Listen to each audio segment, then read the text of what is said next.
Hey there, and welcome to another episode of Piano TV. I'm Alicia, your host, and if you are tired of your right hand and your left hand duking it out and battling each other at the keyboard, I've got 3 exercises for you today. One of them's a little bit more of a piece or an idea that you can apply to other pieces and folk songs. But I've got 3 exercises here for you to try in order to get your hands cooperating with each other more, working on that tricky hand independence that is one of the main challenges of piano playing as opposed to some other instruments. This tutorial and accompanying PDF and MuseScore file is beginner friendly. And just note that when I say beginner friendly, it's probably a good idea to have a few lessons under your belt. I'm not talking about someone who's never played the piano before. You need some basics and note reading. But if you're at about an A or B level, if that means anything to you, or if you've been playing for under a year, these should be appropriate for you. I also don't want to freak out the intermediate or advanced students because I'm a big fan of always reapproaching fundamentals. Even if you've been playing piano for 10 years, it doesn't hurt to review some technical ideas and fine-tune your skills. So this is beginner friendly, but I would also welcome people who've been playing a little bit longer to try these out as well. Struggling with hand coordination and getting the left and the right hand to play nicely with each other is a really common problem for not just beginners at the piano, but people who have been playing piano for a really long time. This is something that I spend a lot of time and energy working with my students on in the classes that I teach. And it's a particularly important thing for beginners to try to sort out because it essentially sets the foundation for all the future levels that you're going to do. If you can figure out how, even in very simple ways, to get the right and the left hand working together doing different things, then as your music gets more complex, as you have to read more notes, as the density of your music increases, you're going to not only have to deal with all those challenges, but you won't also have the additional hurdle of still struggling with getting the hands to kind of work against each other when these are concepts that you can become familiar with pretty much right from the get-go. And that's not to say when you're a more advanced student that you're never going to struggle with hand independence again, but it is an absolute foundational skill that I think is important for people to start learning pretty much from the first lessons. So the structure of today's video is going to be quite simple. I'm going to talk a little bit about the exercises. I'm going to demonstrate to you the exercises, and provided below is a link for downloading the exercises. It's all free, so there's no hoops or anything. I just wanted to have something to give you as opposed to, trying to memorize the exercises or doing everything by ear. We want to take advantage of the fact that you can use your sight reading skills and your visual abilities to help you learn these. And let's be honest, exercises and technical things are really fun for piano students to play because they tend to be a little easier to master. Because oftentimes, and this is going to be true the first 2 exercises I show you in a minute, but the exercises themselves are simpler and designed to basically be pattern-based. So once you know the pattern, you don't have to rely so much on your sight reading. You can kind of just focus on executing the pattern.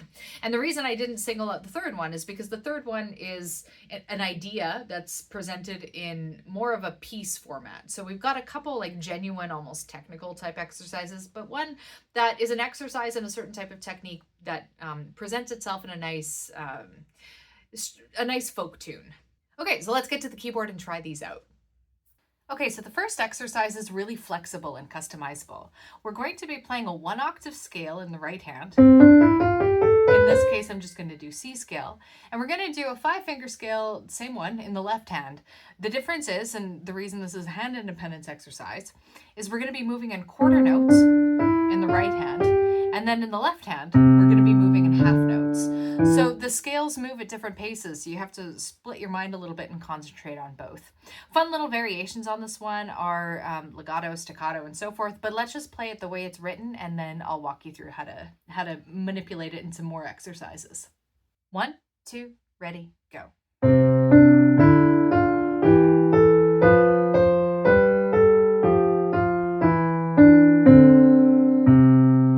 So full scale, 5-finger scale. We could do this in different octaves. We could do this in different keys. For example, I could transpose to G scale and do the exact same thing, but shift it up to practice with a different particular scale. We could do 1-hand legato, 1-hand staccato, like something like this. This is much more difficult. It ups the ante, but basically there's a ton of permutations of that particular one that you can try. Okay, so the second exercise is working with rounds. Rounds are something that a lot of people are familiar with vocally, where you sing an opening part like Frere Jacques, and then as you keep singing, someone else starts singing the very beginning. We're going to do this on the piano where my right hand's the leader and my left hand's the follower, but they're both doing exactly the same notes.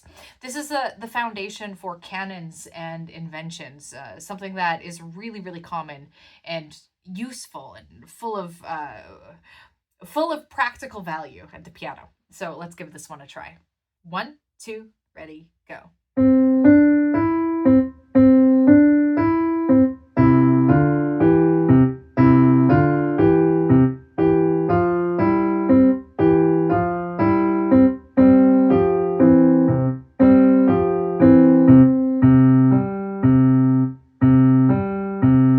I like this one because it's sort of a tune. It's like a little tune that's complete in itself. But again, it's a really, really good brain exercise.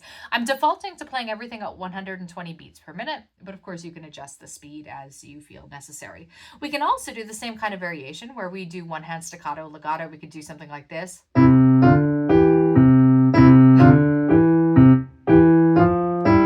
Right? So that would be another way to increase the complexity and work on hand independence. You could also work with different simple melodies. There are a lot of famous rounds. Another one is row, row your boat, something like. I'd have to have that one written down in front of me to kind of see how they stagger. But there's, again, this is a really useful exercise to play things at a 1 or 2 bar stagger and try to keep track of them both simultaneously. Okay, so our third exercise is something I call Baroque folk. Is basically taking a famous folk tune. In this case, I'm taking the song The Water is Wide, because I haven't taught this one on the channel before, so I figured we'd do something new. And instead of just doing kind of the way we usually do is with chords.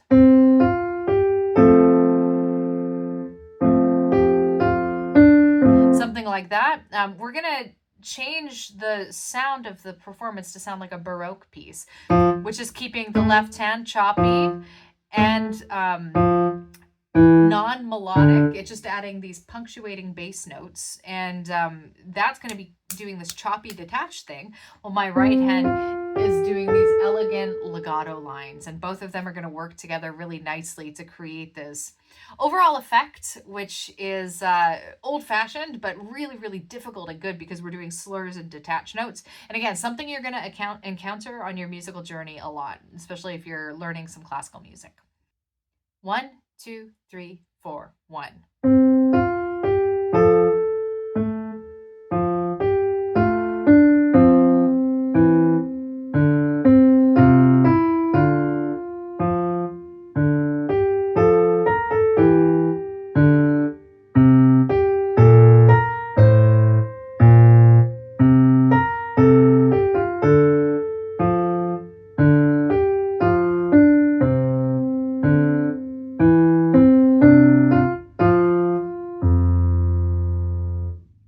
Lingered on that last note a little bit because I thought it was kind of nice. This is just my own arrangement, so you're welcome to manipulate it and change it at will. Again, this is less of a technique exercise and more of a piece, but I wanted to share with this the strategy of picking a folk tune. You could pick Mary Had a Little Lamb, and instead of doing the simple chords like this with the C chord and G7 stay, we're going to do it in Baroque style, which basically just means single bass notes. We could do something like.